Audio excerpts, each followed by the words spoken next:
សង្គ្រាមនាពេលអនាគតនឹងទៅជាយ៉ាងណាពិភពលោកកំពុងផ្លាស់ប្ដូរពីការប្រើប្រាស់កម្លាំងបាយមកជាការប្រើបច្ចេកវិទ្យាយោធាដែលយើងស្ទើរតែមិនជឿថាវាមានពិតចាប់ពីនាវាផ្ទុយយន្តហោះដើរដោយថាមពលនុយក្លេអ៊ែរដំហេមៀរហូតដល់កម្ពុជាយន្តហោះសម្ងាត់ដែលហោះលឿនជាងសំឡេងដល់ទៅ6ដងថ្ងៃនេះយើងនឹងនាំអ្នកទៅជួបជាមួយកម្ពុជាបច្ចេកវិទ្យាយោធាទាំង15ប្រភេទរបស់សហរដ្ឋអាមេរិកដែលនឹងផ្លាស់ប្ដូរមុខមាត់សង្គ្រាមនាពេលខាងមុខតើបច្ចេកវិទ្យាទាំងនោះមានសមត្ថភាពខ្លាំងកម្រិតណាតោះទៅទស្សនាទាំងអស់គ្នា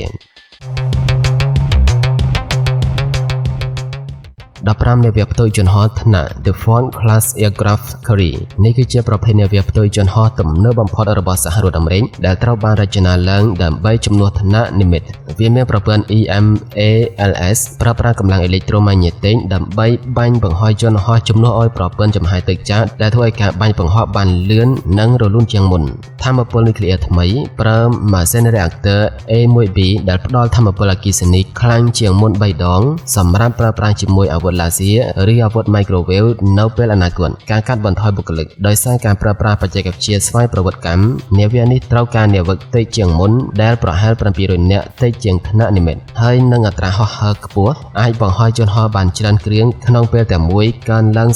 33% បើធៀបនឹងនាវាចាស់14ឈុតក្រងឆ្អឹងយន្តធុនស្រាលនេះគឺគ្រឿងយន្តពាក់ជាប់ខ្លួនដើម្បីជួយដល់កម្លាំងកាយទាហានជួយឲ្យទាហានអាចលើករបស់ធ្ងន់ៗឬស្ពាយសម្ភារៈសឹកបានច្រើនគីឡូក្រាមដោយមិនសូវនឿយហត់វាទ្រទ្រង់ទម្ងន់ត្រង់ខ្នងជង្គង់និងចង្កេះការពារការរលាក់សាច់ដុំឬរបួសឆ្អឹងពេលធ្វើប្រតិបត្តិការយូរនិងបច្ចេកវិទ្យា Passive and Active ដែលខ្លះប្រើអាគុយដើម្បីជួយកម្លាំងចំណែកឯខ្លះទៀតប្រើប្រព័ន្ធ Laser ដើម្បីកាត់បន្ថយសម្ពាធទម្ងន់13ដ្រូនក្រុមទឹកស្វ័យប្រវត្តិសម្រាប់នាវាមួយទឹកថ្នាក់ Virginia ដ្រូនទាំងនេះត្រូវបានហៅថា UUV ការឆ្លូបយកការដោយសម្ងាត់ដែលអាចចូលទៅក្បែរឆ្នេរសត្រូវឬតំបន់គ្រោះថ្នាក់ដែលនាវាមួយទឹកធំមិនអាចចូលទៅបានដើម្បីប្រមូលព័ត៌មានការស្វែងរកមីនប្រើដើម្បីរាវរកនិងកំទេចក្រឹបមីនក្រោមទឹកដើម្បីការពារនាវាមួយទឹកមេនិងការបាញ់ចេញពីបំពង់តូប៊ីដូដែលវាត្រូវបានរចនាឡើងដើម្បីបាញ់ចេញនិងត្រឡប់ចូលក្នុងនាវាមួយទឹកវិញតាមរយៈបំពង់បាញ់តូប៊ីដូឬប្រព័ន្ធ Pylon របស់នាវាថ្នាក់ Virginia 12កាំភ្លើងយន្តស្វ័យប្រវត្តិ M250 វាជាផ្នែកមួយនៃកម្មវិធី NGSW ដើម្បីជំនួសកាំភ្លើង M249 SAW វាមានទម្ងន់ស្រាលជាង M249 ឆ្ងាយដែលធ្វើឲ្យខ្មាន់កាំភ្លើងងាយស្រួលចល័តទីតាំងគ្រាប់ទំហំ 6.8 មីលីម៉ែត្រជាការប្រើគ្រាប់ប្រភេទថ្មីដែលមានកម្លាំងបាញ់ខ្លាំងអាចទម្លុះអាវក្រោះបានល្អនិងបាញ់បានឆ្ងាយជាងគ្រាប់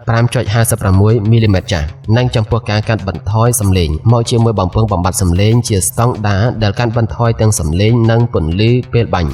11កាំភ្លើងវាប្រហារចំនួនថ្មី M7 ដើមឡើយហៅថា HM5 វាត្រូវបានរចនាឡើងដើម្បីជំនួសកាំភ្លើង M4 ឬ M16 របស់កងទ័ពអាមេរិកមានប្រព័ន្ធគ្រប់គ្រងការបាញ់ HM157 នេះជាចំណុចពិសេសបំផុតដែលវាជាកែវឆ្លងឆ្លាតវៃដែលមានម៉ាស៊ីនគិតលេខគីឡូក្រាមឡាស៊ែរវាស់ចម្ងាយនិងមានត្រីវិស័យក្នុងនោះចំពោះសម្ពាធខ្យល់វាប្រើប្រាស់បច្ចេកវិទ្យាគ្រាប់កម្រិតខ្ពស់ដែលផ្ដល់សម្ពាធខ្លាំងធ្វើឲ្យគ្រាប់រត់បានលឿននិងមានប្រសិទ្ធភាពខ្ពស់លើគោលដៅនិងភាពបត់បែនវាត្រូវបានរចនាឡើងឲ្យងាយស្រួលប្រើប្រាស់ទាំងអ្នកថ្នឹកដៃឆ្វេងនិងដៃស្ដាំហើយអាចបំពាក់គ្រឿងបន្ថែមបានច្រើនដំយន្តហោះចម្បាំងសហការវាត្រូវបានគេស្គាល់ថាជា Loyal Wingman ឬដ្រូនជំនួយការដែលហោះហើរជាមួយយន្តហោះចម្បាំងដែលមានមនុស្សបើកបំពាក់បច្ចេកវិទ្យា AI ប្រើប្រាស់បញ្ញាសិប្បនិម្មិតដើម្បីហោះហើរដោយស្វ័យប្រវត្តិនិងធ្វើការសម្រេចចិត្តក្នុងសមរភូមិដោយសហការជាមួយយន្តហោះ F-35 ឬ NGAD ចំពោះការកាត់បន្ថយគ្រោះថ្នាក់ដល់មនុស្សយន្តហោះចម្បាំងសហការឬ CCA អាចបញ្ជូនទៅកាន់តំបន់ដែលមានគ្រោះថ្នាក់ខ្លាំងដើម្បីឆ្លូបយកការឬវាយប្រហារជំនួសឲ្យយន្តហោះដែលមានមនុស្សបើកនិងចំពោះតម្លៃសមរម្យវាត្រូវបានរចនាឡើងឲ្យមានតម្លៃថោកជាងយន្តហោះចម្បាំងធម្មតាដែលអនុញ្ញាតឲ្យកងទ័ពផលិតបានច្រើននិងអាចបាត់បង់បានក្នុងសង្គ្រាមដោយមិនសូវស្ដាយក្រោយ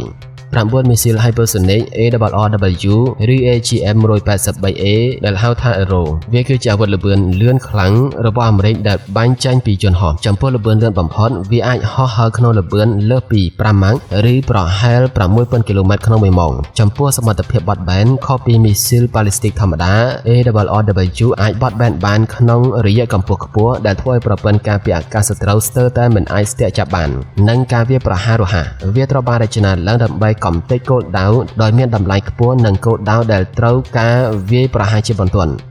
8SIAW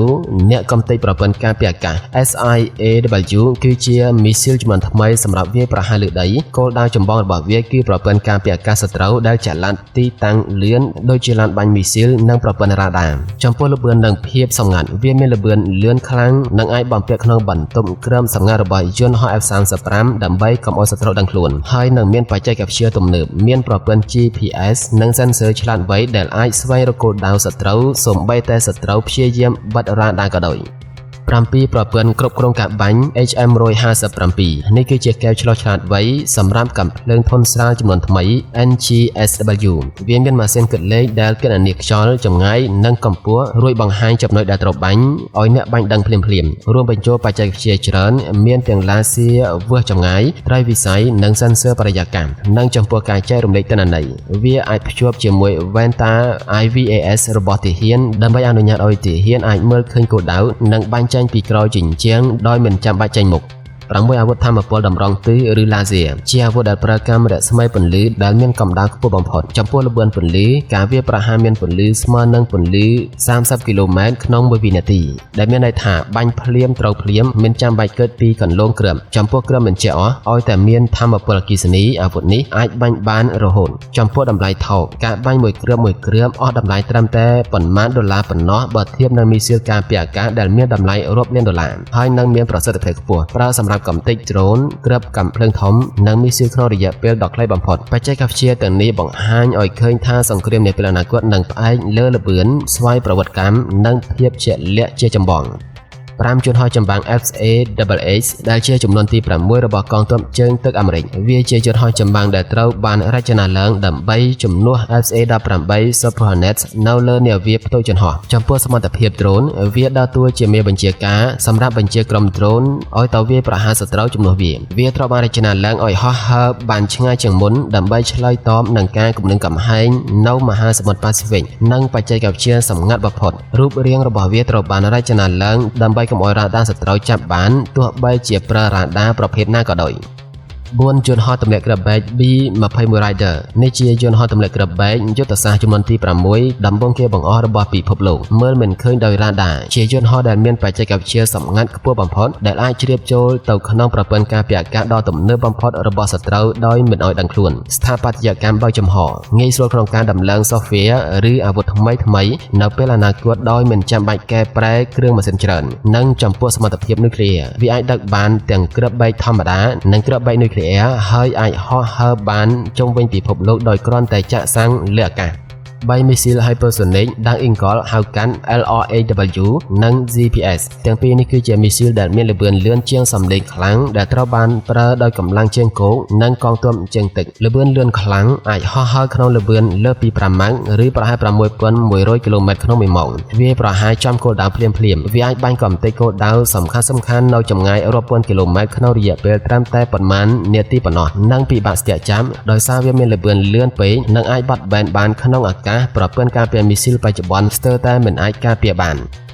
NGAD ឬជួនកាលហៅថា F-47 NGAD មិនមែនគ្រាន់តែជាយន្តហោះចម្បាំងមួយគ្រឿងនោះទេប៉ុន្តែវាគឺជាគ្រួសារនៃប្រព័ន្ធចំពោះការគ្រប់គ្រងដែនអាកាសដាច់ខាតគោលដៅរបស់វាគឺដើម្បីធានាអាមេរិកគ្រប់គ្រងលើផ្ទៃមេឃទាំងស្រុងក្នុងសង្គ្រាមនាពេលអនាគតបច្ចេកវិទ្យា Digital Suite វាត្រូវបានរចនានិងសាកល្បងទាំងស្រុងក្នុងប្រព័ន្ធកុំព្យូទ័រមុននឹងផលិតចេញជាគ្រឿងពិតដែលធ្វើឲ្យវាមានភាពសុក្រឹតខ្ពស់និងថាមពលអគ្គិសនីដ៏មហិមាម៉ាស៊ីនរបស់វាផ្ដល់ថាមពលអគ្គិសនីយ៉ាងច្រើនសម្រាប់ប្រើប្រាស់អាវុធឡាស៊ែដើម្បីបាញ់ទម្លាក់មីស៊ីលសត្រូវ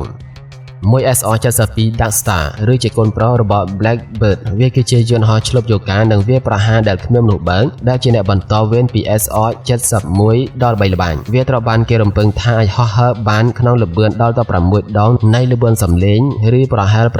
7,400 គីឡូម៉ែត្រក្នុង1ម៉ោងប្រើម៉ាស៊ីន Scramjet បច្ចេកវិទ្យាម៉ាស៊ីនពិសេសដែលអាចដុតឆេះខ្យល់ក្នុងល្បឿន Hypersonic និងមានល្បឿនលឿនរហូតដល់សត្រូវរកនឹកមិនឃើញក្នុងល្បឿនកម្រិតនេះសត្រូវមិនទាំងមានពេលគ្រប់គ្រាន់ដើម្បីបើករ៉ាដាផងគឺវាហោះហើរផុតបានទៅហើយវាអាចបាញ់មីស៊ីលវាប្រហារចេញពីល្បឿនលឿនបំផុតនេះផងដែរជារួមអាវុធទាំងនេះសង្កត់ធ្ងន់លើល្បឿនភាពសម្ងាត់និងបញ្ញាសិប្បនិម្មិតដើម្បីឈ្នះក្នុងសង្គ្រាមសម័យទំនើប